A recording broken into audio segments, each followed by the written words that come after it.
शुरुआत करते हैं हम आज के एडिटोरियल की। पहला आर्टिकल हम जो देखने वाले हैं एलजीबीटीक्यू समुदाय से रिलेटेड। ठीक है, एलजीबीटीक्यू समुदाय आखिर क्या है, ये न्यूज़ में क्यों आया है।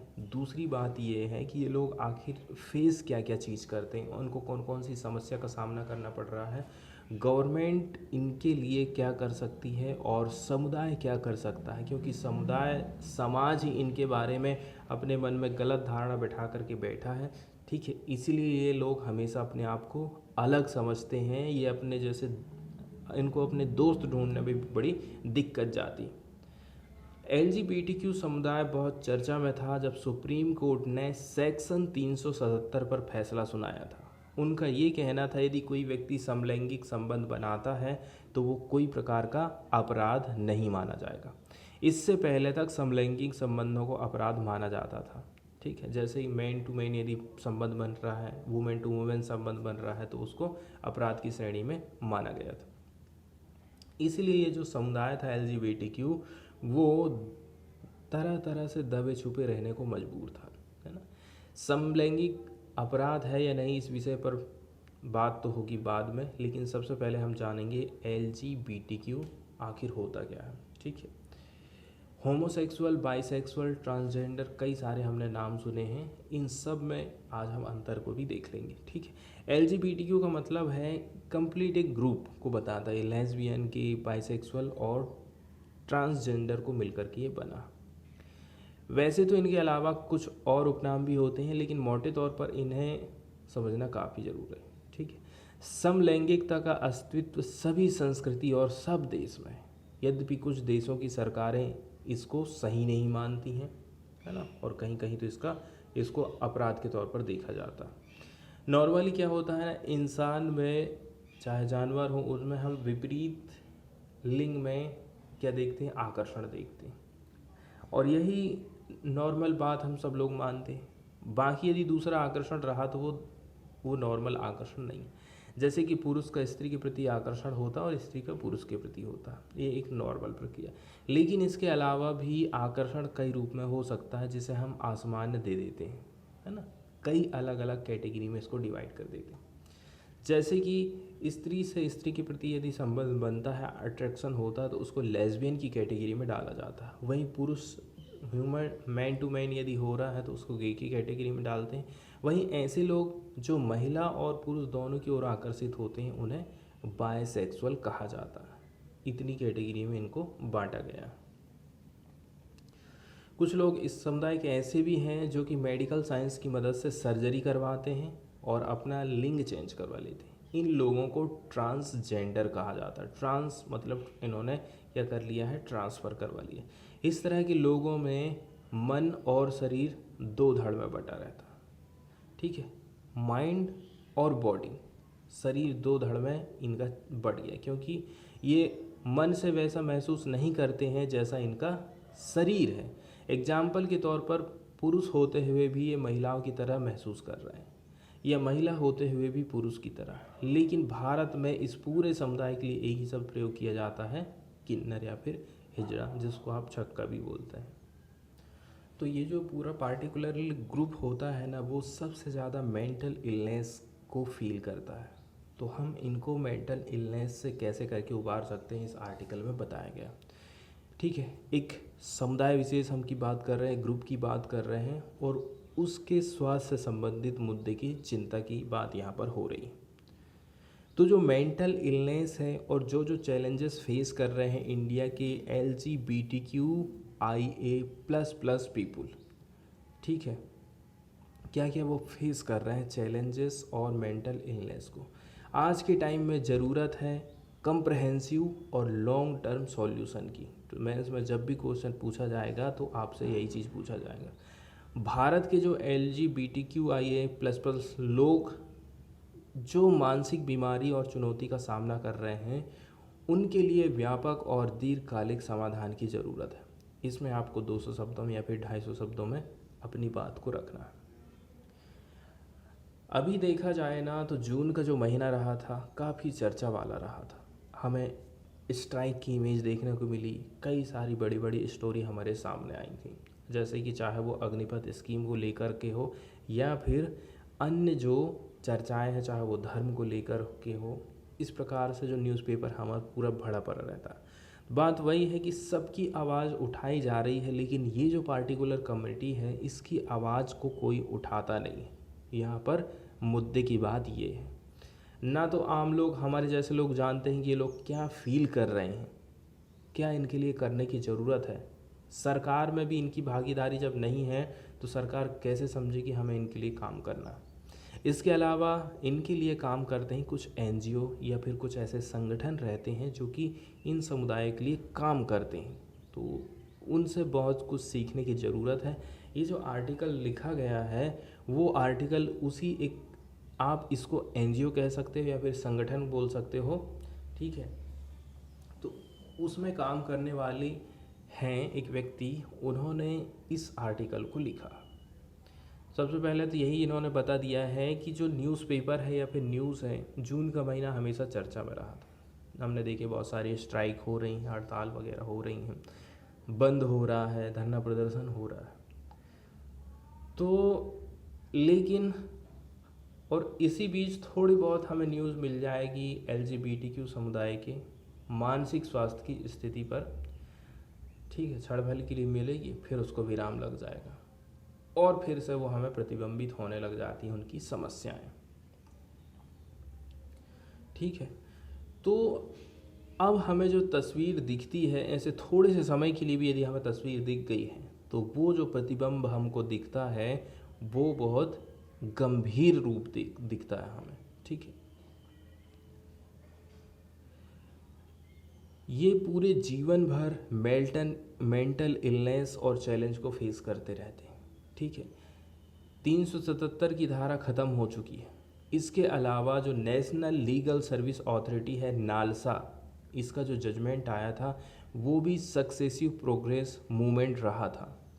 इसके बावजूद भी ये लोग जीवन भर मेंटल इलनेस, ठीक है, मानसिक, हमेशा इनका दिमाग में बात चलती ही रहती कि हम समाज से अलग हैं, समाज में हम कोई अपनाना नहीं चाहता है, हमारे नहीं कोई दोस्त बन पाते हैं, ऐसी बहुत सारी चीज़ें हैं जो ये लोग फेस करते रहते हैं।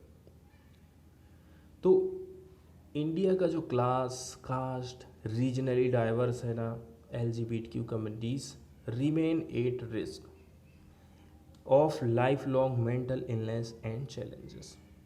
तो जिस प्रकार से ये जो क्लास है, कास्ट है और जो रीजनली डाइवर्सिफिकेशन हम देख रहे हैं एलजीबीटीक्यू कम्युनिटी के बीच में, वो हमेशा रिस्क में रहता है लाइफ लॉन्ग मेंटल इलनेस और चैलेंज के बीच में।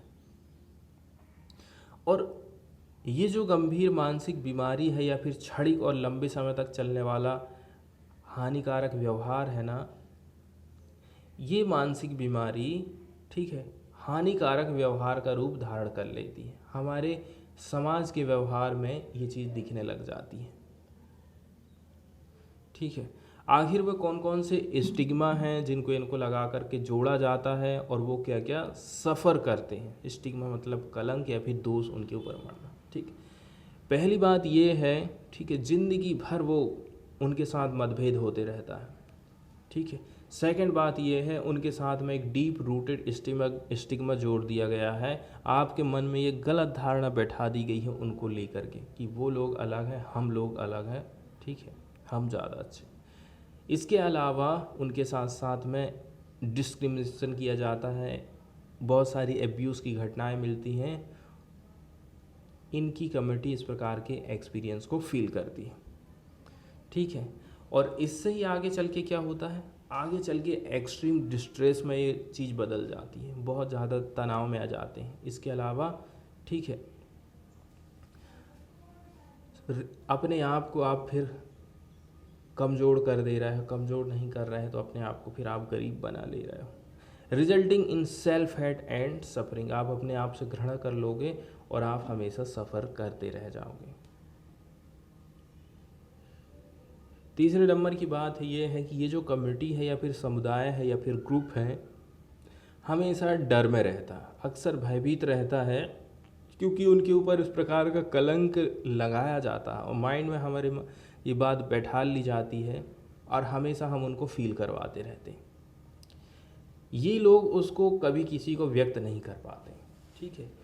और मदद मांगने के बारे में तो आप भूल ही जाइए, वो लोग किसी से मदद तक नहीं मांग सकते, ना तो अपनी फीलिंग्स को जाहिर कर पा रहे हैं, ना ही किसी से ये लोग मदद मांग पा रहे हैं।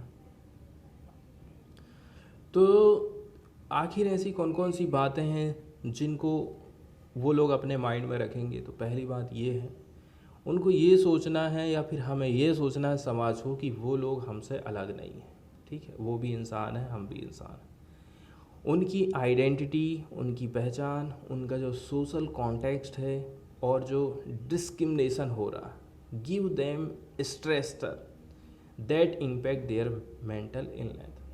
तो उनकी जो पहचान है, कई लोग पहचान को छिपाते हैं, इस कारण से भी वो लोग तनाव में रहते हैं, ताकि पहचान छिपाते हैं ताकि उनके साथ में किसी प्रकार का डिस्क्रिमिनेशन ना हो, ठीक है।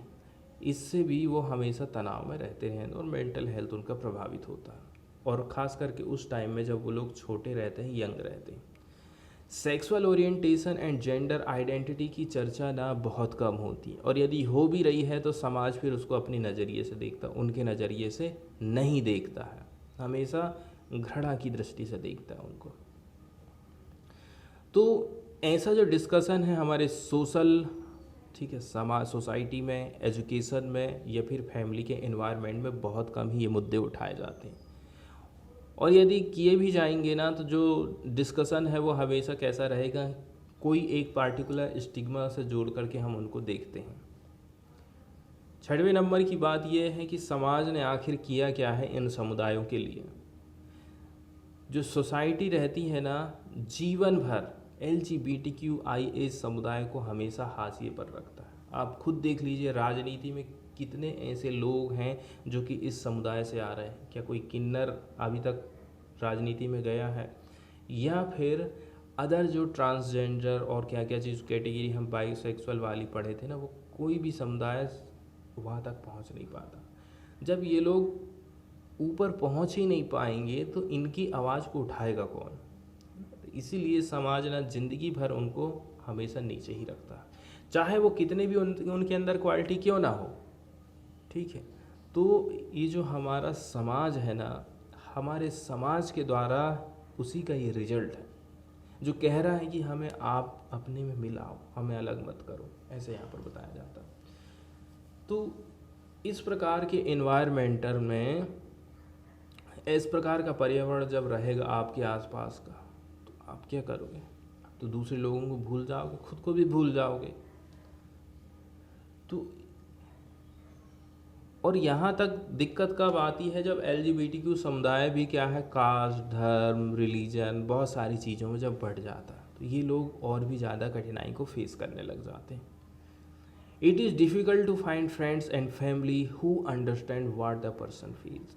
और ये बहुत मुश्किल हो जाता है अपने दोस्तों के ढूंढना, है ना। अकेलापन है तो दोस्त कैसे करके हम बनाएंगे? इसके अलावा फैमिली भी उनको समझ नहीं सकती है। फैमिली वो ऐसे ही ढूंढते हैं कि उनको कम से कम समझे तो उनकी पर्सनल फीलिंग को। ऐसी कंडीशन में ये होगा कि वो अपने आप को अलग कर लेंगे और अपने आप को अलाइन हो जाते हैं। वो खुद समाज से फिर उनका मन उचट जाता है और वो दूसरे अपना एक अलाइन बना लेते हैं, मतलब अपना एक अलग से ग्रुप बना लेते हैं, ठीक है। क्या दूसरों के ऊपर प्रभाव कुछ पड़ सकता है? ठीक है, तो देख लीजिए, आप ऐसे हो तो आप दूसरे लोगों को तो प्रभावित नहीं कर रहे हैं, दूसरे लोग आपको प्रभावित कर रहे हैं, ऐसा होता है। तो देखा जाए ना, प्रत्येक सेंस में the person remains on outsider. Her condition में आप उसको आउटसाइडर के रूप में ही देख रहे हो।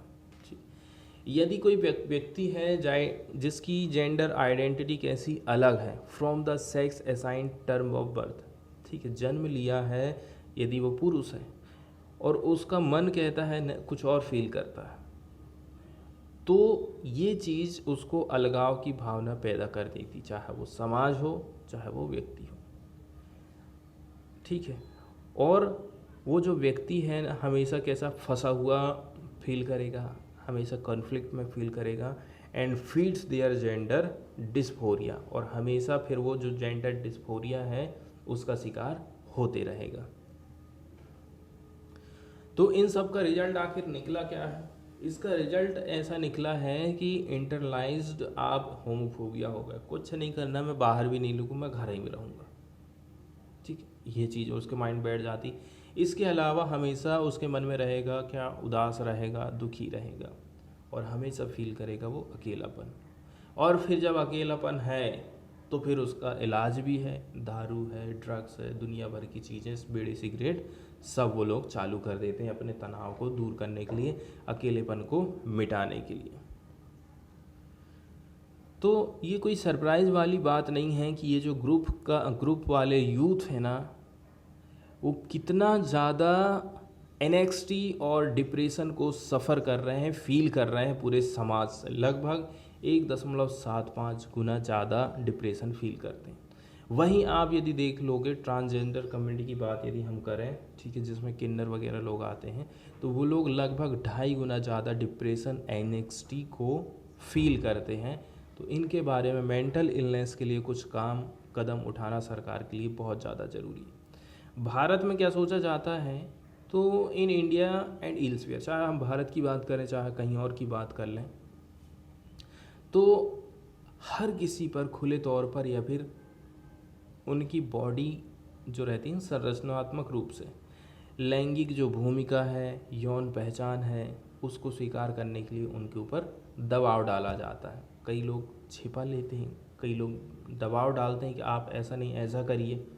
कुछ कुछ कंडीशन तो ऐसी भी रहती है कि उनको धमकाते हैं, मारते पीटते हैं, ऐसा भी हो जाता है। ठीक है, अब यदि हम हमारे हेल्थ सर्विस की बात कर लें ताकि इन लोगों का हम इलाज तो कर सकें, तो वो जो हेल्थ सर्विस है ना, पर्याप्त नहीं है। जब हम हेल्प की बात कर रहे हैं, by the most empowered queer affirmative health service are hardly available.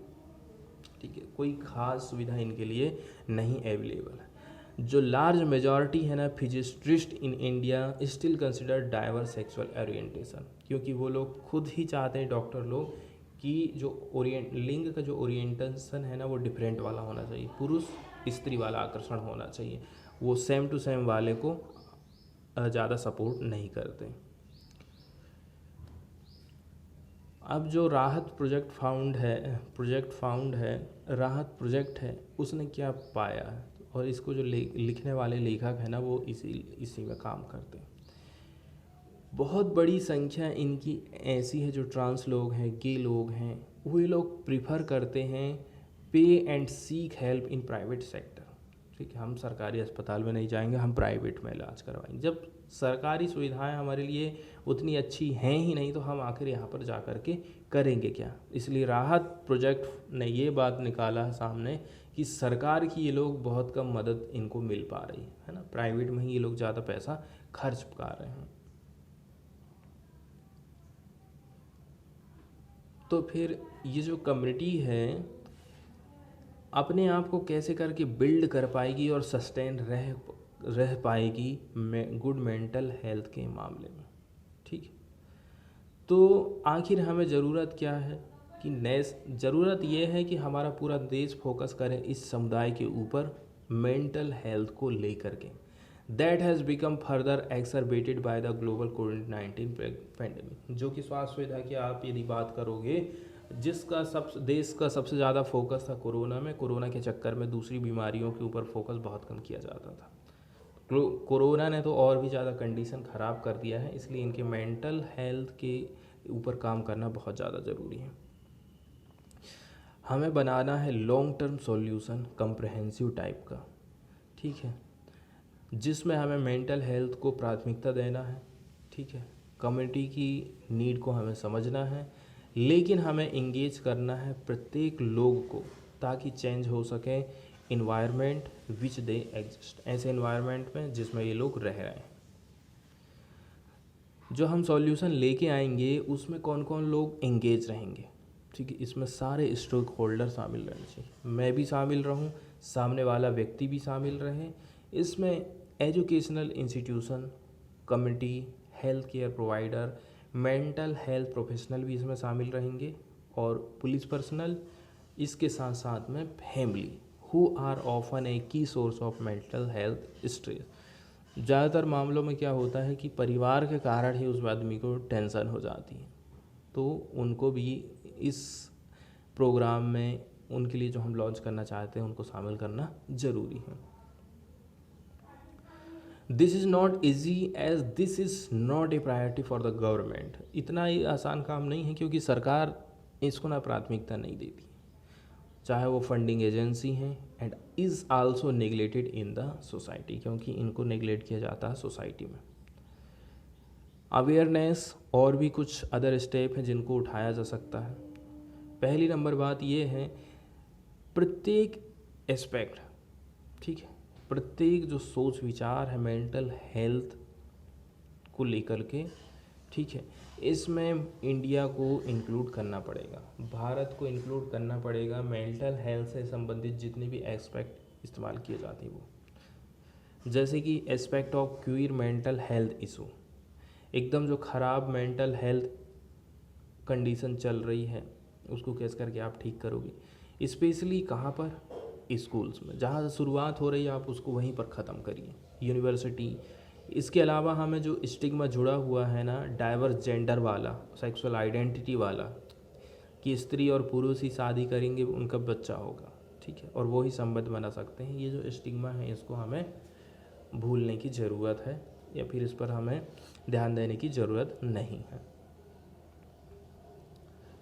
इसके अलावा जो एडोलसेंट है और जो यूथ है जो अकेलापन फील कर रहे हैं उनको आप कुछ स्किल दीजिए, सेल्फ केयर की स्किल्स उनको प्रोवाइड करिए ताकि वो अपने आप को फिर बचा सकें। इसके साथ साथ में स्ट्रॉन्ग कंपोनेंट है, पहली बात बिहेवियर में हमें चेंज लाना है, अवेयरनेस फैलाना है, इसके अलावा कैपेसिटी बिल्डिंग का काम करना है ताकि बिल्ड किया जा सके agency among these youth population. तो सबसे बड़ी बात ये है, इनका एक खुद का एक ग्रुप होना चाहिए ताकि ये लोग इकट्ठे होकर अपनी आवाज़ को ऊपर उठा सके।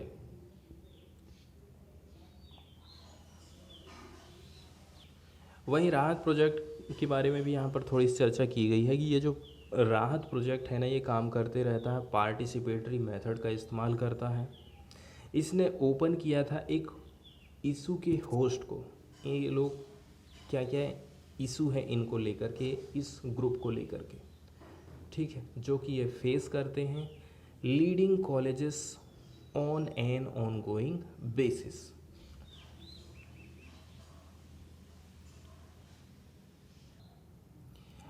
इसके बाद वाला जो आर्टिकल है वो हम देखने वाले हैं पर्यावरण की प्रोटेक्शन से रिलेटेड एक्ट से संबंधित, ठीक है। पहले का जो पुराना पर्यावरण एक्ट चल रहा था सरकार ने उसमें संशोधन करी है। सरकार का कहना है कि यदि कोई छोटा मोटा अपराध आपने करे हो पर्यावरण को लेकर के तो उसमें आपको जेल जाने की ज़रूरत नहीं है, आप एक काम करो, हमको पैसा दे दो, हम आपको छोड़ देंगे, ऐसा सरकार का कहना है। इसका मतलब ये है कि पर्यावरण से संबंधित जो नियम कानून सरकार ने बनाया था उसमें सरकार ने ढील दी है। इसको लेकर के एक वीडियो में ऑलरेडी डाल चुका हूँ, प्लेलिस्ट में जाकर के आप देख सकते हैं। तो इसमें देखा जाए ना तो जेल जो भेजा जा रहा था उसको जेल ना भेज करके फाइन में कन्वर्ट कर दिया गया, ठीक है। सरकार चाहती कि थोड़ा बहुत कमाई तो हो जाए। दूसरी बात ये है, यदि जो अपराध थे वो अपराध कुछ ज़्यादा गंभीर रहे हैं तब तो आपको सज़ा मिलनी ही है, ठीक है। आप कंटिन्यू अपराध करते जा रहे हो तो आपको जो अमाउंट आपके ऊपर जो हर्जाना या जुर्माना लगा है ना वो भी बढ़ जाएगा। पर्यावरणीय अपराधों के लिए जो जस्टिस हो रहा है वो बहुत जल्दी होना चाहिए, और इसका मतलब ये नहीं है कि कुछ लोग छूट गए हैं, कुछ लोगों को आप निर्णय दे रहे हो, कुछ लोगों को छोड़ दिए, कुछ लोगों को सज़ा मिल गई, ऐसा नहीं होना चाहिए, ऐसा यहाँ पर बताया जाता।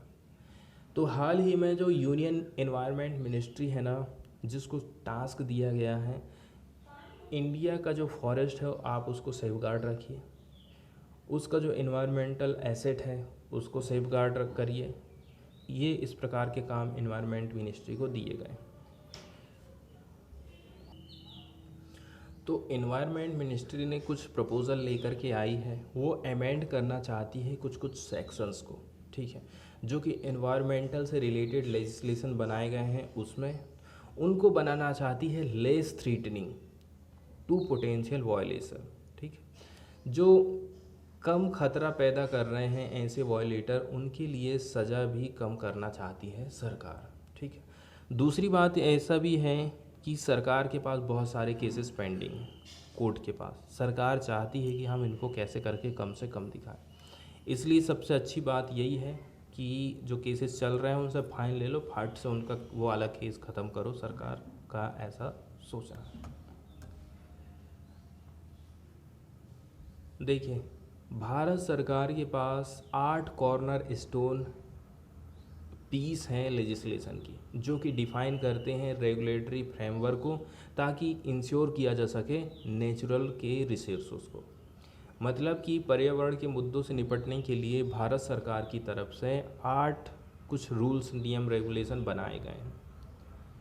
ठीक है, ताकि जो लोग एक्सप्लॉइट कर रहे हैं पर्यावरण की रिसोर्सेज का, उनको सज़ा दिया जा सके। सेकेंड बात, एक्ट्स ऑफ पॉल्यूशन आर एप्रहेंडेड। ठीक है, यदि आप पॉल्यूशन फैलाओगे तो आपके ऊपर केस होगा। And there is a mechanism to punish and deter violator, और उनमें ये भी प्रावधान किया गया है कि आपको पनिशमेंट मिलेगा आपके वायलेशन के लिए। ठीक है, जो ऑलरेडी से नियम कानून चल रहा है, लेजिस्लेशन चल रहा है, उसमें क्या क्या प्रोविज़न किए गए हैं।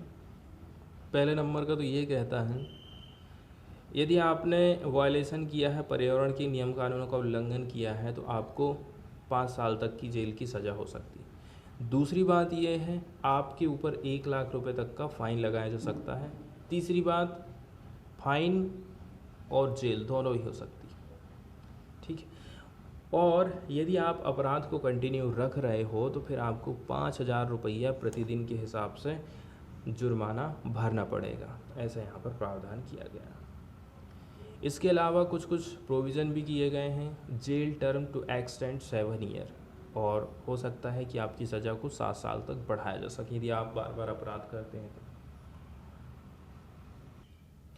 अब आप उस चीज़ को देख लीजिए जिसके अंतर्गत में मिनिस्ट्री ने कुछ अमेंडमेंट प्रपोज किए हैं।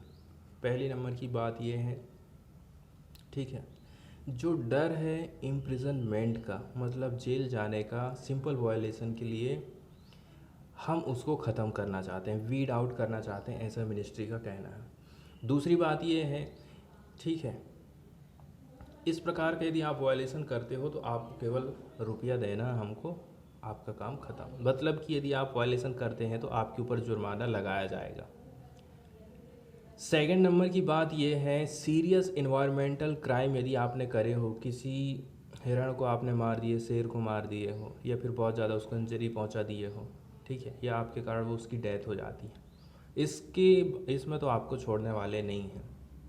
ये इनवाइट करता है इम्प्रिजनमेंट को under the Indian penal code. इसके लिए प्रावधान किया गया है इंडियन पीनल कोड में। इस प्रकार की जो पेनाल्टी है ना, वो उसको कौन डिसाइड करेगा? एडजुडिकेशन ऑफिसर डिसाइड करेगा। उस पेनाल्टी को ट्रांसफ़र किया जाएगा एनवायरनमेंट प्रोटेक्शन फंड में। एक फंड भी यहाँ पर बनाया गया। मतलब नया जो कानून आया है उसमें 2 चीज़ हमें नहीं देखने को मिली, 3 चीज़। पहली बात, सज़ा को कम की गई है, एक एडजुडिकेशन ऑफिसर बनाया गया है। तीसरी नंबर की बात यह है, एनवायरनमेंट प्रोटेक्शन फंड का इसमें निर्माण किया गया है। 3 इसकी प्रमुख बातें हैं। फिर भी ये जो क्वांटम है ना पोटेंशियल फाइन्स का, फाइन के ऊपर हम बात कर रहे हैं, तो फाइन को बढ़ा दिया गया है। 1 लाख रुपए पहले जुर्माना लगता था, ठीक है, अब इसको ज़्यादा से ज़्यादा 5 करोड़ रुपए तक का कर दिया गया है। 1 लाख से 5 करोड़ इसको कर दिया गया। दूसरी बात यह है, ये जो प्रपोज़ल है ना, अभी कानून के रूप इन्होंने नहीं धारण किया है, इनको अभी प्लेस किया गया है पब्लिक डोमेन में, ताकि आप लोगों के फीडबैक सरकार जान सके। क्वेश्चन वाली बात यह है, ठीक है, क्या आप कह रहे हो, पहले कहते थे कि आप अपराध करोगे तो हम आपको जेल में डाल देंगे, उससे अपराध कुछ कम हुएगा? मतलब कि पहले कारावास की धमकी एक निवारक के रूप में कार्य करती थी। समर्थक और विरोधी दोनों के लिए ये एक लंबा इतिहास रहा है। मतलब कि बहुत पुराने टाइम से ये चीज़ चले आ रही है। दूसरी नंबर की बात ये है, ठीक है, ये जो अमेंडमेंट प्रपोज किए गए हैं वो कवर नहीं करते हैं यदि आप जंगल को काट रहे हो, ठीक है, जंगल में आप खुदाई का काम कर दे रहे हो, माइनिंग कर दे रहे हो, इसके अलावा वाइल्ड लाइफ को डिस्ट्रक्ट कर रहे हो, ये सारी बातें इसमें शामिल नहीं की गई। एक काम करते हो आप तो आपको इतनी सज़ा मिलने वाली है। जो पर्यावरण अपराध का एक बहुत बड़ा हिस्सा बना रहे हैं ये दोनों चीज़ें, और मौजूदा दंड प्रावधानों को आमंत्रित करना वो जारी रखेंगे। ठीक है, तो कुछ रिसर्च हुई हैं इन्वायरमेंटल क्राइम में, कहाँ पर, यूनाइटेड स्टेट और यूरोप में। वो क्या सजेस्ट करती हैं? उनका कहना है कि पनिशमेंट का सबसे ज़्यादा कॉमन मोड कौन सा है? फाइन लगा दो। इंडिया के पास में तो बहुत लंबा इतिहास रहा है कॉरपोरेट के वायलेशन का, इसके साथ साथ में woefully slow redress rate, corporate sector इसका उल्लंघन करता है। ठीक है, पनिशमेंट का कॉमन मोड बन गया है, आप फाइन लगा दीजिए। इसके अलावा हमारा जो सिस्टम है, हमारा सिस्टम बहुत ही स्लोली काम करता है इस प्रकार के केसों से निपटने के लिए, ऐसा यहाँ पर बताया जाता है। एक एनालाइज है, ठीक है, जिसको किया था centre for science and environment, उसने क्या पाया है? पहली नंबर की बात ये है, 9 से लेकर के 33 साल लग जा रहे हैं क्लियर करने के लिए किसी बैकलॉग केस को जो कि एनवायरनमेंट वायलेशन से रिलेटेड है। ठीक है, सोचिए आप, 9 से लेकर के 33 साल लग जा रहा है। सेकंड नंबर की बात ये है, 2018 से हम शुरुआत कर रहे हैं, close to 45,000 cases were pending for trial. 2018 से ही आप देखोगे तो 45,000 केसेस पेंडिंग है। तो 2018 से ही आप देखोगे ना तो 45,000 केसेस ऐसे हैं जो कि ट्रायल के लिए, मुकदमा के लिए अभी पेंडिंग में है। इसके साथ साथ में 35,000 केसेस और भी हैं, ठीक है, जो कि उस ईयर में जुड़ गए थे। तीसरे नंबर की बात यह है, 90% से भी ज़्यादा केसेस पेंडिंग है for trial in 5 of 7 major environment laws के लिए। मतलब कि 7 जो मेन कानून बनाए गए हैं उसमें से 5 कानून के ऊपर 90% केसेस पेंडिंग चल रहे हैं, ऐसा यहाँ पर बताया जाता है। जबकि ये जो फाइन लगाया गया है सैद्धांतिक रूप से यदि हम देखेंगे थ्योरी के रूप में, तो केस जो है ना फटाफट सॉल्व हो जाएंगे, बस पैसे ही तो वसूल करना है। दूसरे नंबर की बात ये है, large environmental fines will continue to be contested in court. लेकिन जो बड़ी बड़ी फाइन्स है ना वो उस प्रकार के केसेस चलते रहेंगे कोर्ट में। तीसरी नंबर की बात ये है, तो जो प्रैक्टिस ऑफ टार्डी जस्टिस है उससे तो कुछ राहत हमको मिलने वाली, मतलब का मुकदमे में जो देरी चल रही है ना उससे तो ज़रूर राहत मिल जाएगा। तो जो खतरा था किसका, जेल का, इम्प्रिजनमेंट का, might have acted as deterrent in India. हमेशा से ही जेल भेजने को ऐसा सोचा जाता है कि यदि हम किसी को जेल भेज देंगे तो वो अपराध नहीं करेगा, अपराध कम हो जाएंगे। जहाँ पर इफेक्टिवनेस ऑफ पर इन्वायरमेंट रेगुलेशन इज़ अंडर पार, है ना, तो जो इन्वायरमेंट रेगुलेशन है उसकी इफेक्टिवनेस अभी भी उतनी अच्छी नहीं। तो जो जस्टिस है इन्वायरमेंटल क्राइम्स के लिए, इन्वायरमेंटल क्राइम कोई कर रहा है तो उसके लिए केस चल रहा है, इसको डिस्पेंस करना है एकदम तेज़ी के साथ में, जल्दी से वो केस ख़त्म हो जाना चाहिए। और ये काम एकदम इक्विटेबल होना चाहिए, समान रूप से, है ना। ऐसा नहीं होना चाहिए कि हम बिना जानकारी के कुछ भी करे जा रहे हैं with the law to make less formidable.